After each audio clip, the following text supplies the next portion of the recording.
If you're watching this, that means you yourself have wondered about how you would ship your products, how you'd make them safe, how you'd make sure they ship in a way that it's cute and not too, unprofessional, but just and also affordable in the beginning of your business. If that's what you're looking for, keep watching because I have some tips that will definitely help you on this journey. The first thing I'll say to do is something that I've said in a lot of my tips videos, is to do some research to compare the average cost for shipping the items that you're shipping. You can also go ahead, just kind of test it out, go on different websites, test it out and see how they're shipping their products, if they're doing it in bundles, what methods they're using, and also compare it to yours. Go ahead on your website, obviously use your product weight, etc., and try to see if your shipping is somewhere within the type of price range that your competitors may have or just other companies may have that will ultimately lead you to customers actually wanting to pay for that shipping. Next, you want to go ahead and try to optimize your packaging, which is like, I know we like to have the fancy packaging and put a lot in the packaging. In the beginning, if you're not able to do like the whole fancy thing, you don't have to put too much in your packaging. Put the necessary stuff. Don't put too much to overweight the package along with the products that's in the package. So do some lightweight packing stuff, your cards. Keep it simple. Thank you card, your bubble wrap, or whatever it is that you need to put inside of it, but just try to make sure that whatever it is that you're adding into the package along with the product, it's not heavy enough. It's not heavy enough to change the weight of the product too much. Another shipping method that came in handy when I just started my business and I was shipping products, still is handy to this day, is because it's utilizing flat rate shipping. Like, I think we underestimate those flat rate packages from USPS. Trust me, utilize those flat rate packaging, especially if they're ordering like a lot of products. Utilize the flat rate packaging, because when to use the flat rate packaging is just one price. Also, depending on the website that you're using, these prices are integrated into it, so you can just add it as an option. But definitely, let's say you don't have a website or you don't have a website that have that integration, you can definitely utilize flat rate packaging, so you don't have to worry about not charging enough for shipping and maybe having to come out of pocket, or charging too much for shipping. It's just the right amount and basically like can hold a certain number of your products, because that's what I did. I utilized flat rate shipping. I was just shipping flat rate for the most part, because that flat rate packaging, the flat rate bubble mailer holds a good amount of stuff in it.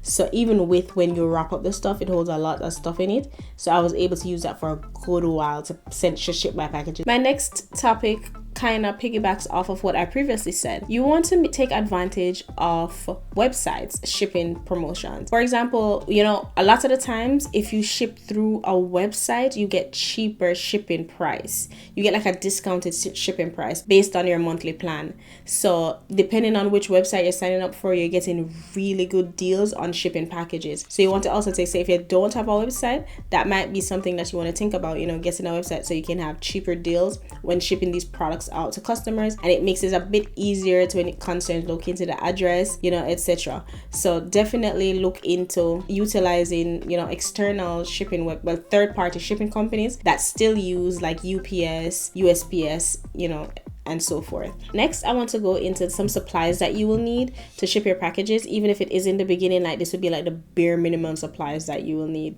So the first thing I'm going to mention is bubble wrap. I love using bubble wrap. It helps because I have glass products. It helps to keep them safe. When using bubble wrap, I probably had 2 incidents, where I shipped the product to a customer and it did break, so they have to ship it back. But otherwise from that, I enjoy putting bubble wraps around my glass containers to help them stay in one piece by the time they get to the customer. So bubble wrap is a go. If you're looking for an alternative to bubble wrap that's like less plasticky or more, I guess we'll say environmental friendly, it will be I think it is called a paper wrap, but that will be your option. So I'll definitely post a picture of it and you could decide which one of these you want to go for. But definitely, depending on the type of products you have, you need something to cushion these products inside the box, the package, whatever you're putting it in. It needs to be cushioned to keep it safe. The next item that you would need is a shipping box. Like, what are you going to ship the products in? We did talk about the UPS flat rate shipping. You definitely would need a UPS bubble mailer, flat rate bubble mailer. But let's say you don't have a UPS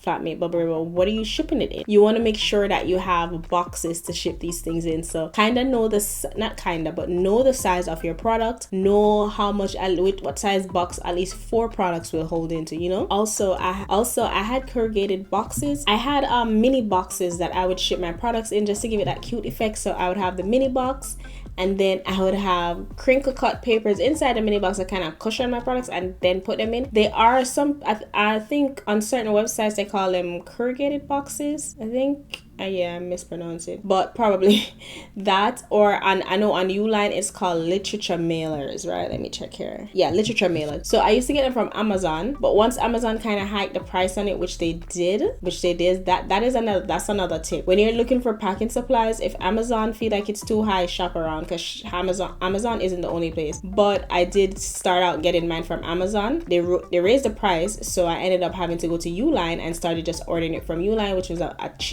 way cheaper price, and you get about the same for the, a cheaper price. So you can definitely check Uline for this, and I'll show you a video. I should be able to post a video of what I'm talking about when I said I use the small boxes to make it look cute, crinkle cut paper, and add my products in. Once I'm done packing my small box from Uline, I'm usually able to tuck this box inside the flat rail padded mailer. It literally holds inside of it. I'm going to give you the size of the exact one that I use, but it holds inside the poly mailer, which makes everything so much easier. So it's just quick 1-2 inside the poly mailer, you seal it, and you're able to ship it off. You definitely need some packing tape. That's the next thing, packing tape. I honestly, you can get this on Amazon, but sometimes I would just walk in Walmart and buy like a packet of packing tape. So get it from wherever suits your needs, unless you want like a fancy one them.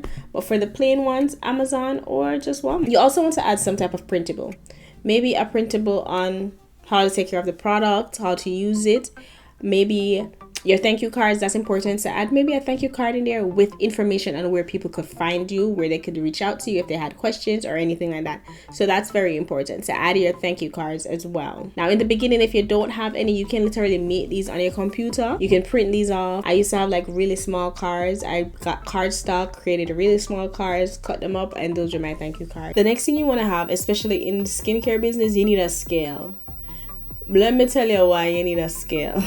Because I was shipping my products for cheaper than they were supposed to be shipped from, and that's because instead of weighing out, so you need to get your product after you fill the jar, weigh that product, because the jar has its own weight, and then when you add the product in, it's added to that weight. So that weight is added to the jar's weight, and that is the weight of that's the weight that you're going to use to calculate your shipping.